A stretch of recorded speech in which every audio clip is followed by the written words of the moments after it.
Di mana letak keadilan Allah? Kalau ada orang beriman berbuat maksiat saat di dunia, kok bisa masuk surga saat di akhirat? Sementara ada orang tidak beriman, amal baiknya kelihatan banyak di dunia, bantu orang, gak pernah mabuk, gak pernah bunuh orang, gak pernah macam-macam, suka bantu, suka nyumbang, suka macam-macam. Tapi dia gak beriman, kok bisa masuk neraka? Di mana keadilan Allah? Halo? Pernah dengar pertanyaan ini? Pertanyaan itu kalau muncul sekarang itu sebetulnya pertanyaan yang telat. 15 abad yang lalu sudah ada pertanyaan serupa. Jadi kalau ada yang bertanya seperti itu, terima kasih Bu, Pak, pertanyaan bagus sekali. Itu diantara sekian pertanyaan Anda yang paling bagus untuk saat ini. Cuman memang agak telat pertanyaan ini. 15 abad yang lalu sudah ada yang bertanya seperti Bapak dan Ibu. Nah, siapa yang bertanya itu? Sayyidah Aisyah Ummul Mukminin radhiyallahu taala anha bertanya kepada Nabi, ya Rasulullah, itu si fulan belum beriman tapi amal baiknya kelihatan banyak banget, suka bantu, suka nyumbang, suka ini, suka itu, nanti di akhirat masuk surga enggak? Anda tahu, begitu pertanyaan itu muncul, yang turun langsung surah dengan namanya Al-Furqan, ayat yang ke-23.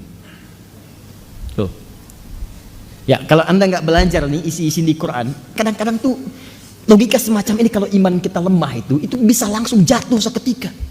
Dan ketika jatuh pada titik nol itu mudah diarahkan kemanapun. Banyak orang di brainwash kemudian, jadi pindah kemana aja. Bahkan nanti bisa keras, bisa kasar, bisa tembak orang, bunuh orang, kerjain ini, kerjain itu. Yang tadinya baik tiba-tiba bisa jadi bermusuhan, bisa jadi macam-macam. Itu hati-hati. Wa qadimna ila ma amilu min amalin faja'alnahu haba'an manthura. Quran surah ke-25 ayat 23. Ini lihat sini. Saya berikan dulu petanya, gambaran singkatnya. Kita tinggal di mana sekarang? Di bumi. Oh. Kenapa? Oh, ya sudah. Kalau sudah tidak ada harapan untuk kehidupan di bumi, maka saya sarankan pindahlah ke Bekasi. Karena banyak sekali harapan di Bekasi. Harapan Indah, Duta Harapan, sampai ujung harapan.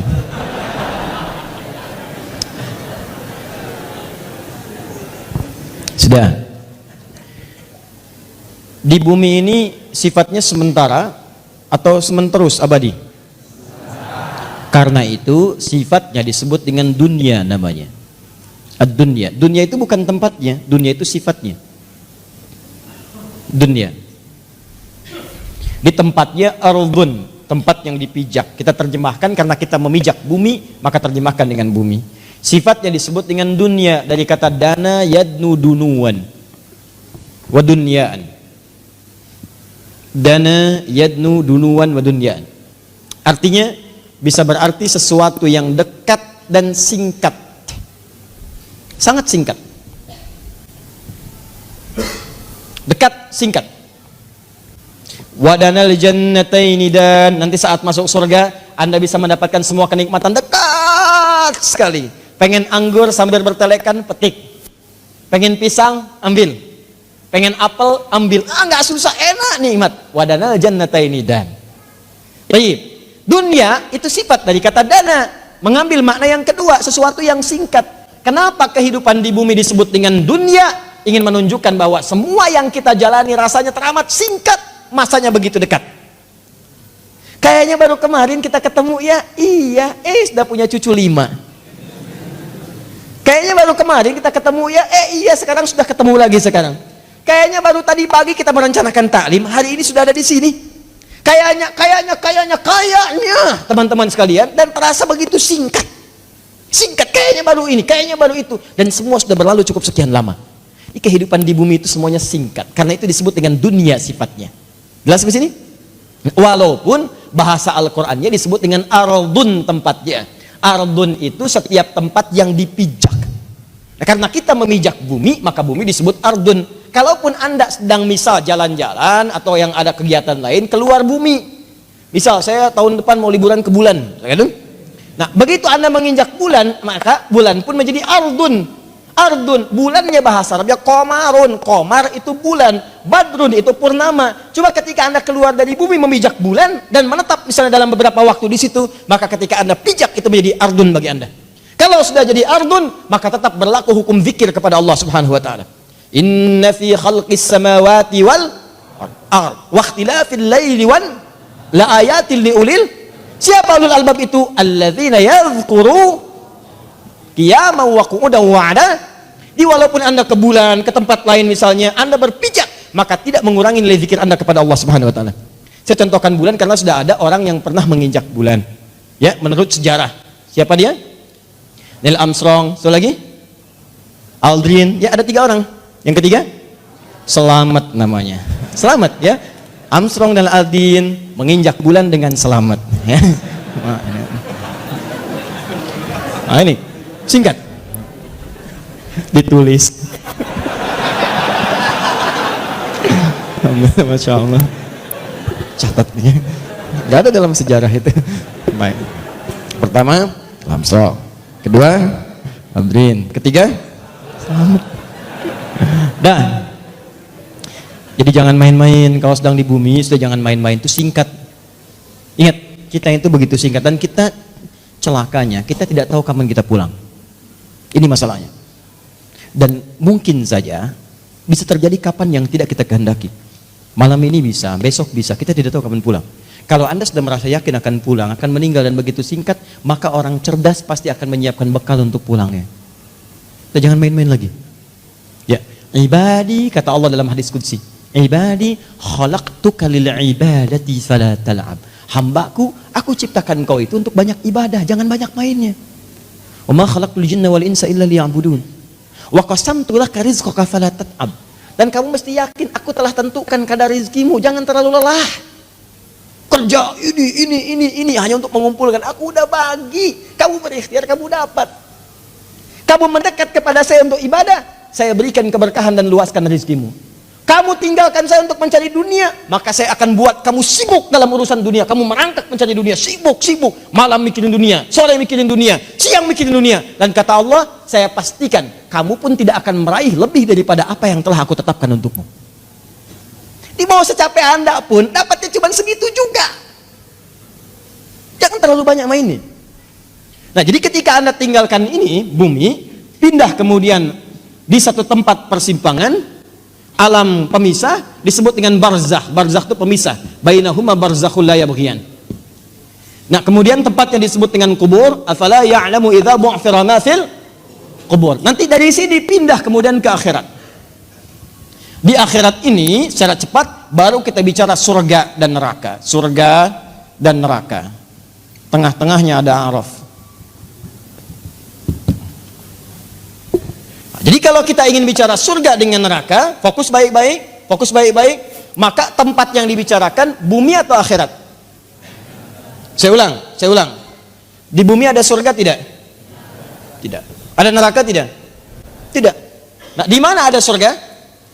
Di akhirat. Kan pertanyaan tadi, kenapa dia tidak masuk surga, yang lain masuk surga? Berarti Anda sedang bicara hukum akhirat, bukan sedang bicara hukum dunia. Jelas? Nah, dalam kaidah mengatakan di setiap tempat yang berbeda pasti memiliki hukum yang tidak sama. Jangankan masalah akhirat, di bumi saja kalau tempatnya beda hukumnya tidak sama. Toilet Lebak Bulus akan beda dengan toilet Kampung Rambutan. Di sini bayar 1.000, sana 2.000. Parkiran sini 3.000, parkiran sana 4.000. Anda ke GGP dengan Grand Mall, jangan harap kemudian bayarnya sama. Saya dari GGP bayarnya segini, kenapa di sini beda? Kalau mau sama, Bapak parkir di Grand Mall sana. Bayarnya ke sini. Silahkan. Oh, itu baru hukum dunia. Maka apalagi ketika Anda akan bawa ke hukum akhirat. Kalau Anda ingin pindah ke tempat yang lebih hebat lagi, tempat yang lebih bagus lagi, maka jangan samakan dengan hukum yang pernah Anda dapati saat berada di bumi. Makanya jangankan hukumnya, benda-benda bumi pun akan dibawa ke akhirat. Makanya ketika seseorang kemudian wafat itu artinya meninggalkan bumi, meninggalkan dunia, maka disebutlah kemudian telah meninggal dunia. Kenapa kalimatnya meninggal dunia? Orang sudah paham kok, wafat juga cukup wafat. Kenapa kalimat meninggal dunia dimunculkan? Maksudnya semua hukum-hukum dunia, bekal-bekal dunia akan ditinggalkan ketika dia meninggalkan tempat ini. Ayo, antum yang kumpulkan uang yang banyak, antum kumpulkan handphone yang banyak, yang paling canggih, kumpulkan mobil yang paling hebat, luaskan rumah antum, silahkan. Cuman saya kasih tahu dari sekarang, begitu antum meninggalkan dunia, antum akan meninggalkan semua yang antum banggakan itu. Jadi nggak usah takut. Kalau anda disebut oleh sementara orang kamu nggak kaya, nggak apa-apa, cukup hidup. Toh orang kaya juga kalau meninggal nggak akan dibawa kekayaannya. Silahkan cek gelarnya sama, tinggalnya sama dalam tanah. Nggak percaya silahkan, dia meninggal, antum meninggal, sama aja. Nggak ada orang dikuburkan dengan mobilnya, dikuburkan dengan handphonenya, dengan rumahnya, dengan kebanggaannya, nggak ada. Kenapa? Karena yang dibawa ketika dia pulang ke tempat lain bukan bekal dunianya. Ini habis, tinggal. Apa yang dibawa ke akhirat? Yang dibawa itu bekal amal akhirat, bukan dunia.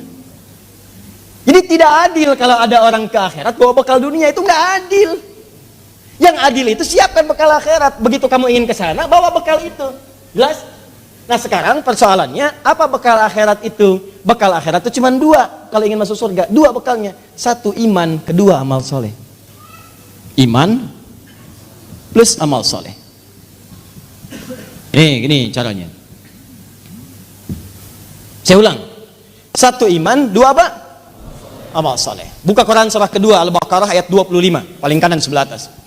Wa basyiril ladzina amanu, iman, wa amilus solihati, amal soleh, anna lahum jannatin tajri min tahtihal anhar.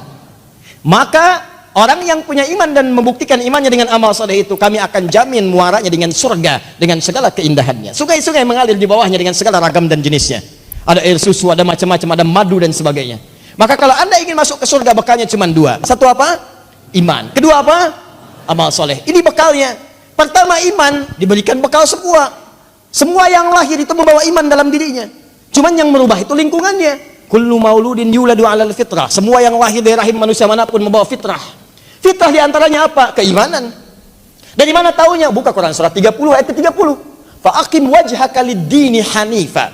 Hadapkan dirimu kepada din yang sesungguhnya, yang lurus, yang benar. Apa itu din? Islam. Tahu dari mana? Quran surah ketiga ayat 19. Inna dina indallahil Islam. Teruskan ayat yang tadi. Fa'aqim wajhaka lid-dini hanifa. Din Islam. Fitratallahi allati fataran nasa 'alaiha. Itulah fitrah yang Allah berikan pada setiap manusia. Dia orang itu semua lahir ada fitrah, fitrahnya itu beriman. Cuman sayang kata Nabi, kullu mauludin yuladu 'alal fitrah fa abawahu yuhawwidani aw yunassirani aw yumajjisani. Maka lingkungan abawa itu bukan cuma orang tua. Kadang orang tuanya muslim, disekolahkan di tempat yang bukan islami, terbawa, pindah keyakinan, iman hilang. Itu jadi masalah. Gaul di tempat orang yang tidak beriman, ke bawah, ngobrol diskusi ke bawah, pindah hilang keimanan. Itu bekal iman tidak ada, tinggal amal soleh. Apa bentuknya amal soleh? Nih, banyak. Setiap kegiatan kita berpeluang jadi amal soleh kalau dilakukan dengan iman. Contoh, mau duduk? Bismillah. Begitu saya duduk, itu kalimat bismillah ya, itu yang menjadikan duduk saya mendapatkan pahala. Itu yang disebut dengan amal soleh. Saya ulang ya, saya ulang. Fokus. Semua kegiatan di dalam Islam, dan saya pastikan kepada anda, saya mencoba untuk meneliti di beberapa yang lain, saya tidak temukan, cuma di Islam.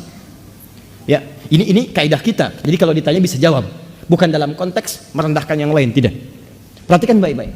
Cuma di dalam Islam yang semua aktivitasnya itu bersanding dengan doa, dari mulai bangun tidur sampai tidur lagi. Silahkan cek.